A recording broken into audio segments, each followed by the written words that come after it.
Okay lang naman kung i-memorize na pati yung kanji. Walang problema naman yun. Okay? Mas better. Pero kung for example, wala pa masyadong time, kahit yung meaning lang niya muna. Kasi pag lumabas naman sa exam, usually may mga furigana naman yan. For example, pag ito yung lumabas sa kanji, usually ito yung may furigana minasang. Kasi yung sa tokon na pag-aralan dati. Okay? So first natin, danse. So man. Ang ibig sabihin yan. So saan ba laging ginagamit ang danse na yan? O saan ba nagagamit? So pag sa casual, ano yung mga pag sa casual, pag sabing lalaki minasang? Otoko, di ba? Otoko no ko. Otoko no hito. Ganun. Okay? Pag danse naman, mas formal na mga usapan naman to. For example, sa trabaho. For example, ilan yung babae sa ilan yung lalaki sa company nyo? Danse wa goju nin desu, mga ganyan. For example, sa caregiver din naman, ilan yung lalaki? Danse. Usually, danse ang maririnig mo pag yung gender ang pinag-usapan din minasang. Okay? Lalo na pag sa gender yung pinag-usapan talaga. Pag yung gender, danse, josei, usually yung pagpipilian din. Yes ka, minasang. So dun sa danse at siyempre sabay natin yung josei natin minasang ha. Kasi magkaparesan naman yan. Magka-pair lang pala yan. So woman yan. And then, josei. Usually mas ma-formal na usapan minasang ha, danse, josei yan. Pero yun, sa mga classrooms, ilan yung danse, ilan yung josei. Then, pag gender yung pinag-usapan, sabi nga kayo na minasang, di ba? So, ang gender sa Nihongo, so, additional lang na vocabs minasang, ha? Say, so, say betsu. Ito yung kanji ng say betsu natin. Ito, yan. Yes ka minasang, so, say betsu. So, for example, sa mga forms, nakita nyo tong kanji na to. Okay, say betsu ang ibig sabihin. Gender, okay? Usually naman, sa mga form, may makita kayong ganyan na pagpipilian. Dansei, josei. Or minsan, itong kanji ng otoko at kanji ng onna na lang ang makikita nyo dun. Okay, mas kami nasang. Or kaya sa mga signs din, pag nakita yung dansei, yan. Dansei to, man lang yung ibig sabihin, lalaki lang din yan. Josei, babae. Pero for example, paano pag nakakita na ba kayo yung mga, for example, yung mga maliliit lang na CR na, na halo yung lalaki at babae? Or kaya gusto nyong sabihin na yung boy and girl pagsamahin. So may kanji din tayo, may word din tayo dyan, minasang or kanji. So, pagsamahin natin eto. Baka kasi ma-encounter nyo yan. Ang basa is danjo. So, additional vocabs minasang. Okay? So, danjo. Pag sabing danjo naman yan, yung man and women lang yan minasang. Okay? Okay, mas kami minasang. So, danse, jose. So, from yung word danse, jose natin, may ang tayong ibang vocals minasang. Seibetsu, gender. So, importante din i-memorize nito kasi malay nyo lumabas sa Dokkai. Usually sa Dokkai kasi may mga bagong words na lumalabas doon. Okay? Sa Ibetsu. Pag nakita nyo itong kanji na to, Danjo, babae at lalaki ang ibig sabihin ng minasang. Okay? Okay, mas na minasang. はい。はい、わかり So, ま noun し lang た。 to ha. So, ganun lang. Then, number 3 natin, Korei. So, Korei. So, Korei, minasang, old age. Yung Korei na tong old age minasang, tag dito, ang main natin yung edad talaga mismo. Hindi yung tao mismo minsan. Ha, yung sa edad. Nakafocus tayo sa edad dito. Maririnig yung core yan, usually sa caregiver. Okay? Mas formal kasi yan, minasang. Yung core na word, minasang. Okay? Core. So, old age. Ibig sabihin, ito yung mga matanda na minasang. Okay? Core. So, dito, yung sa word na core minasang, ba, core, di ba? Lagyan lang natin ng siya. So, alam mo yung siya na to minasang? Familiar ka sa kanji na siya na to?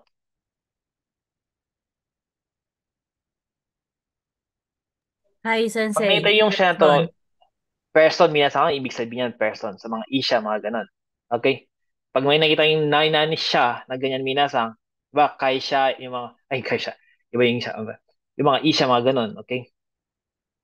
Gaku siya, mga ganyan. Ang ibig sabihin niyan is person minasang. So, pinagsama natin yung old age tas person. So, anong ibig sabihin niyan? Minasang. Di ba? Yung old age person na minasang, okay?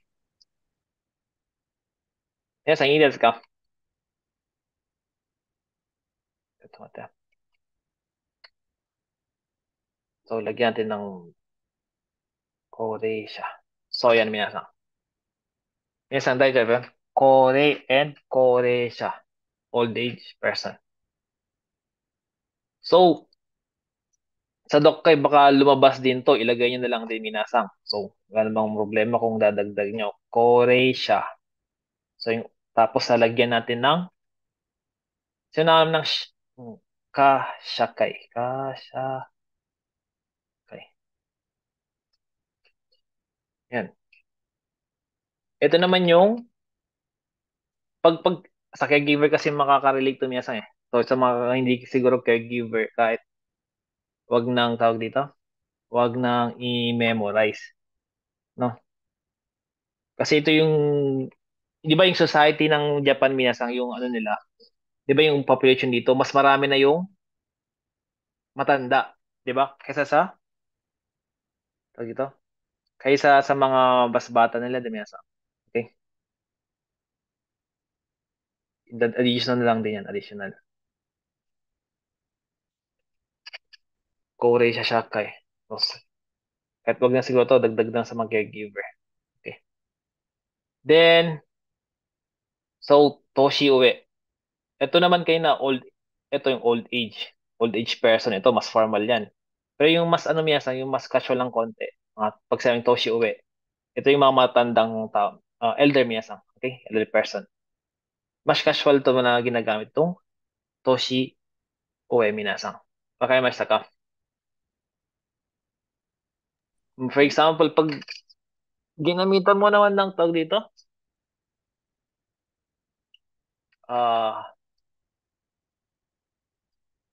meron din kasing ano yung antonym, yung kung elder, ano may mas bata sa kanya. So, Toshi, kung Toshi uwi yung mas elder, may ano yung mas bata? Ta. Shita. So, Toshishita. okay. Pag nakita yung Toshi Shita na yan, mas bata yun ang ibig sabihin minasang. Toshi, wala yung Shita na isa. Okay. Ides ka minasang. So, Toshi uwi, Toshi Shita. Okay. O, for example, ito. Eh, 私は、彼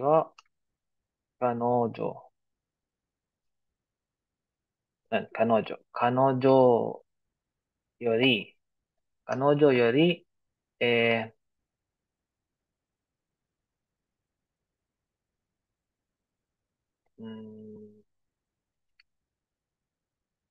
3つ。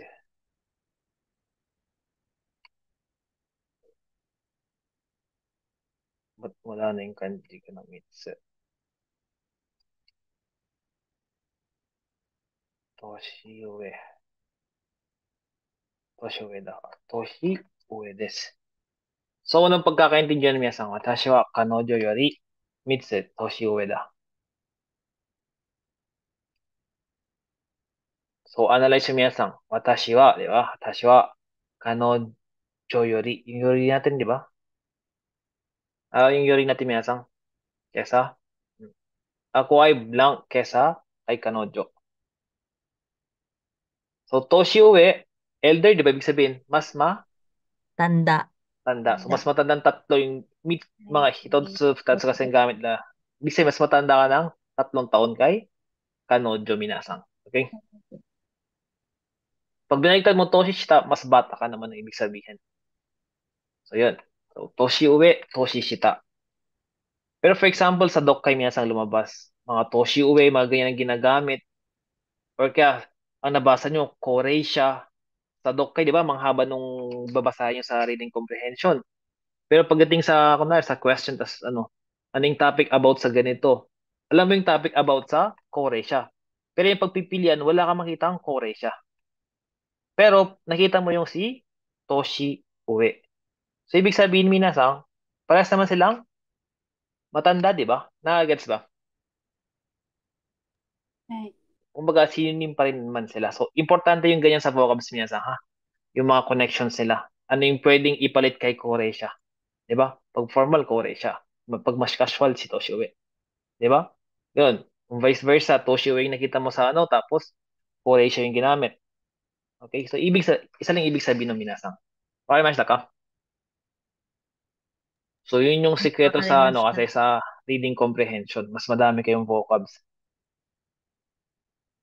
Kaya usually pag yung sa ano, magkaiba kasi talaga sa pagpipilian tas yung nakasulat doon na binabasa nyo.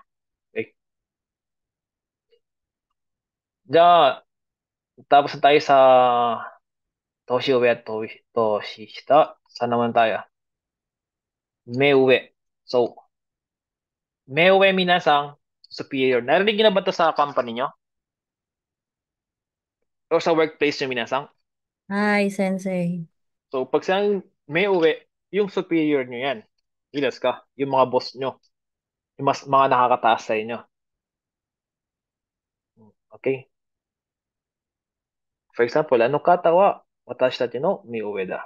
Miyuwe desu. Mga ganun. Okay? So, syempre, anong kabaligtaran ni miyuwe minasang? Yung subordinate niya. So, me shita. So, me shita minasang ha? Inas ka? So, madali naman tandaan niyo ba? Miyuwe yung superior. Inas ka minasang? Pag me shita, um, yung subordinate naman niya. So, wakimashita ka minasang. So, for はい、わ example, かりました。tanungin mo dun sa natin or kaya magsodan ka. Magsodan ka sa superior natin, mga ganun minasang. Or kaya, kailangan mag-respectful ka dun, mag-keigo ka dun, di ba? Para mo sabihin na mag-keigo tayo sa mga superior. Para mo sabihin na me, no, hito. So, usually may hito yung minasang yung taong superior nyo. Idas ka. So, me uwe no hito ni keigo. Ano yung keigo minasang? Respectful expression sa atin, di ba? Keigo de hanashita 話した方がいいです。じゃあ、いいです。わかりましたか、皆さん。目上の人に敬語で話した方がいいです。わかりましたか、皆さん。目上. Kaya pag はい。sinabing niya, may uwi yung taong yun. Nakita mo, may uwi desu. Ibig sabihin ng may uwi, ano yung may uwi? Nakataas yung ano, nasa taas yung mata. Siyempre, may, di ba? Mata. Tapos uwi. Ay, mataas yung mata. So, yun, di ba? Pag di natin alam yung vocabs, makapaisip ka. So, yan. Miyuwe, superior, minasang. Meshita, subordinate. Okay? Okay, dyan. Sige, minasang. Senpai. So, dito, parang, alam niyo na siguro tong senpai naman, di ba? Senpai, kohai. So, senpai, kohai, minasang. Ides ka? So, no, ano dito. Okay, mashita ka, minasang. Yung senpai, kohai natin. So, sabi ko kanina, yung kanji, nasa inyo na yan kung aaralin nyo or saka na pag na-memorize yung mga meaning lahat ng mga ano. Okay? And senpai, kohai minasang. Senior, tapos junior. Siyempre, yung mga senpai, alam namin yung mga senpai na hapon, di ba? Alam nyo na. Okay, hachibang minasang, joshi. Joshi. So, itong joshi minasang, parang same lang kay, ano yung same niya kanina? Boss. 目上。Kay Meuwe kanina minasang. Okay? Meuwe. Sa trabaho pa rin niya minasang, ha? So, magsodan ka kay boss. Kay, ano, Joshi. Joshi ni Sodan. Ano yung Sodan, minasang?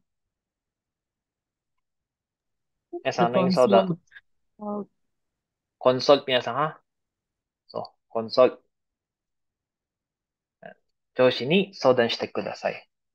Okay? Consult kay boss. So, for example, sabi ko nga sa reading comprehension, Joshi yung ginamit pero sa pagpipili sa questions na may uwi na yung ginamit. Alam nyo na isa lang yung tinutukoy nila. Yung superior o yung boss ang pinag-usapan natin doon. Okay, mas kami nasang. So, ganun na. Diyan, sige, aite. So, number 9 na vocabs natin minasang, aite. So, yung aite, dalawa yung meaning natin. First, other person. Okay? Then, opponent. Pag sinabing opponent, pwedeng madaming opponent.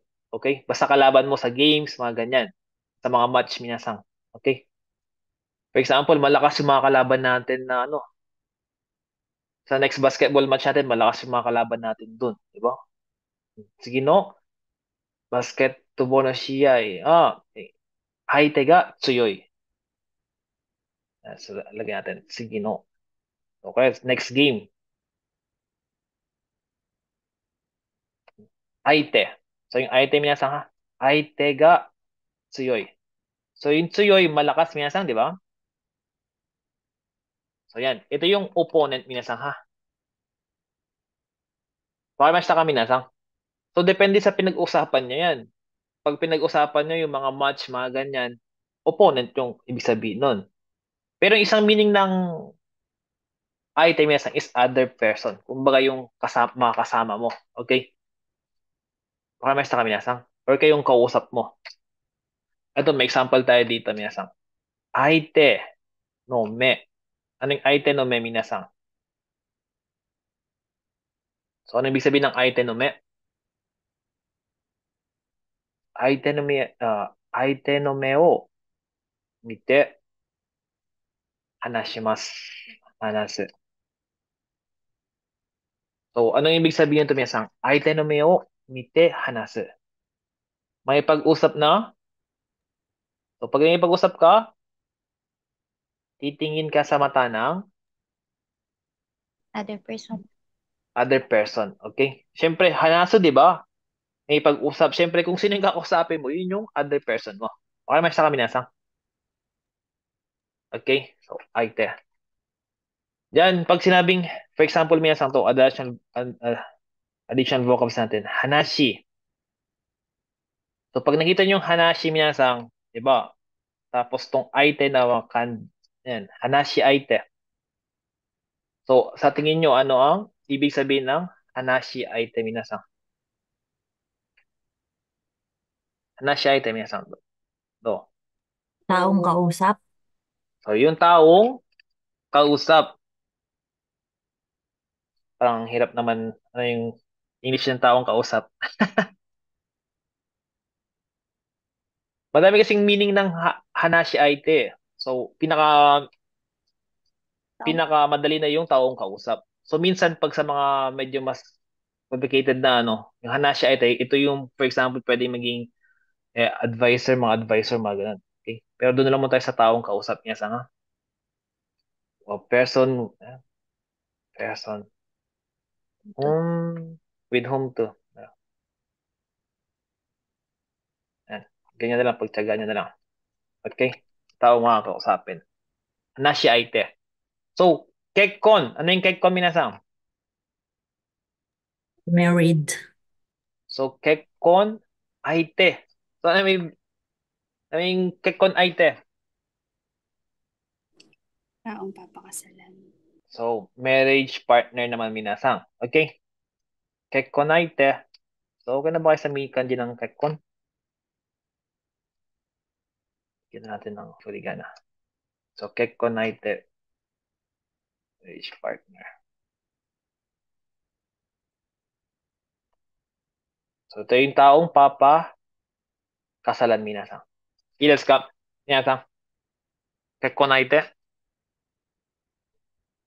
So, ano pa ba yung mga pwede dito? Madami kasing aite. Basta pag narinig yung may naina ni aite na minasang, pwedeng partner o yung makakasama other person yun. Baka mas ka, minasang. Ito, yung nagamit natin yung sodan kanina. Sodan. Sodan aite. Sodan aite. Ano yung sodan, minasang? To consult, Consult. di ba? Okay.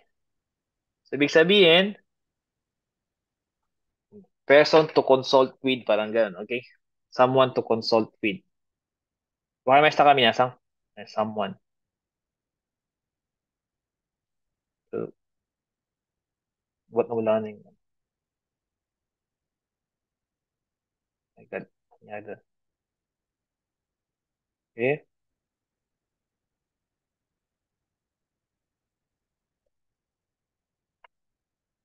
Nangyari sa ano ko. Yan, someone to. Tagal lang hindi kasi nakapag-computer eh. Yan. So, based dun sa item na vocabs natin minsan, di ba? Other person or opponent. So, opponent, madali lang. Ay, yung mga kalaban, mga kalaro, ganyan. Then, yung isang meaning niya, other person. So, madami ang tayong na buong vocabs na minsan. Hanashi aite. Yung taong kausap mo, kakausapin mo. Kekkonaite. Marriage partner. Sodan aite. Yung taong kung saan ka magko-consult. Ilas ka minasang. Isang dadya ba? Dito sa item natin. May question sa item?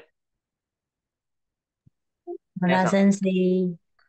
So dito i-memorize na lang din yan. Okay? Dagdag vocabs. So 9 vocabs, number 9 pa lang tayo pero ang dami nang nadadagdag, di ba? So yan importante diyan. So hindi lang basta yung item na memorize, so item other person opponent. So dapat importante din sa vocabs minsan. Alam natin kung paano gamitin.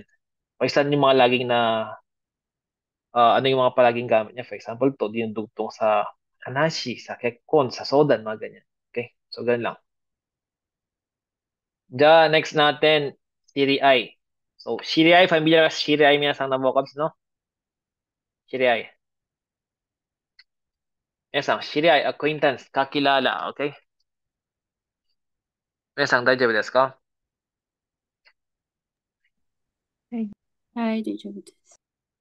So, may kiusap ako sa aking kakilala. Shiri-ai ni tanomimasu, mga ganun. Okay? Siyempre, noun pa rin niya minasang, Shiri-ai. Shiri-ai. Shiri-ai ni tanomu. Mga ganyan. Okay? Shiri-ai ni tanomu. So, yan. Shiri-ai ni tanomu. Nakikiusap sa kanyang kakilala minasang. Okay? So, dito din sa Shiri-ai minasang, sa Shiri-ai pala na to, di ba? Noun. So, noun lang to minasang ha? So, yung Shiri-ai pwedeng maging Shiri-ao.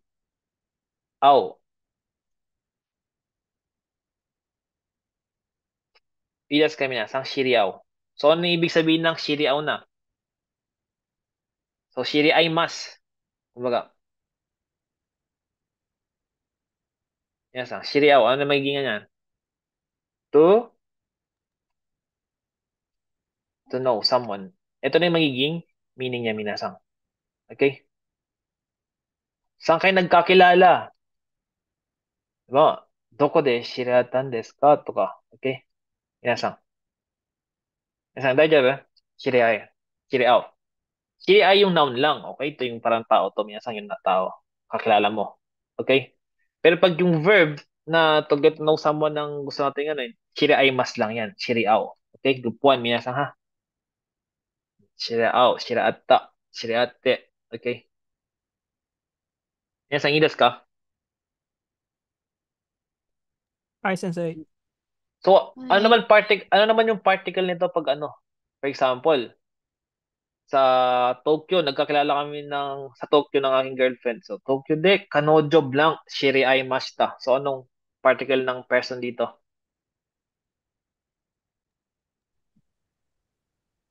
Ni. Minasang. So, Tokyo de, kanojo blank, shiriatta. Yan. Ang sagot, particle exam na tayo. Ano lalagay dito, minasang?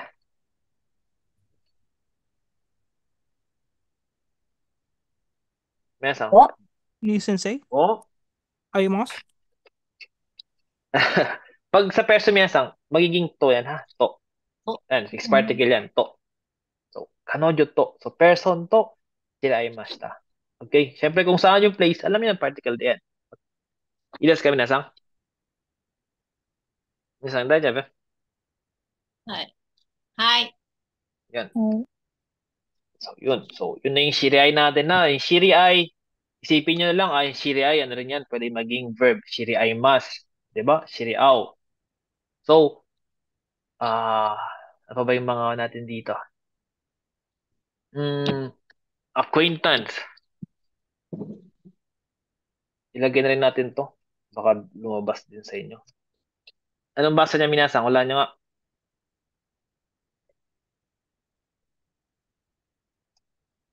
Chi, Jin. Yung chi dyan, minasang, saan kan dyan?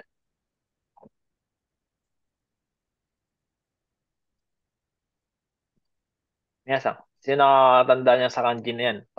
Sa N4 ata to? Chi Jin. Eh, dito na pala. Yan o. Shiri minasang. Yung shiri kasi dyan, yung to know natin. Okay? Shirimas. Ila sa minasang. So, shirimas, makakilala. Yung aw naman dito minasang, kumbaga, magmo-merge, parang ganun ang ibig sabihin yan eh. Okay? Magmo-merge, magmi-meet ka, ibig sabihin din yan. Okay? Yung tawag dito. Yung aw dyan minasang. Okay? Yes, ka, chijin. So, pag nakita nyo to minasang, di ba? Shirimas, to know. Tapos tao. Ay, taong kilala o acquaintance. Chijin ang basa niya. So, sabi ko nga sa inyo, malay nyo, sa Dokkay na naman, sa reading comprehension. Chijin. May chijin kinabasa, yung chijin na to.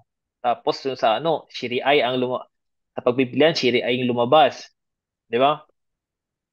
Baka mas sa kami, saan na gets ba yung gustong sabihin? はい。 Yung mga synonyms, mga antonyms natin, ha? Okay. Yan, importante yan. So, yun yung gusto kong ma-master nyo, yung mga ganun na, ano ba yung mga other term for acquaintance? Parang ganun. Shiri ay, chijin, mga ganyan. Okay? Yun, importante yan.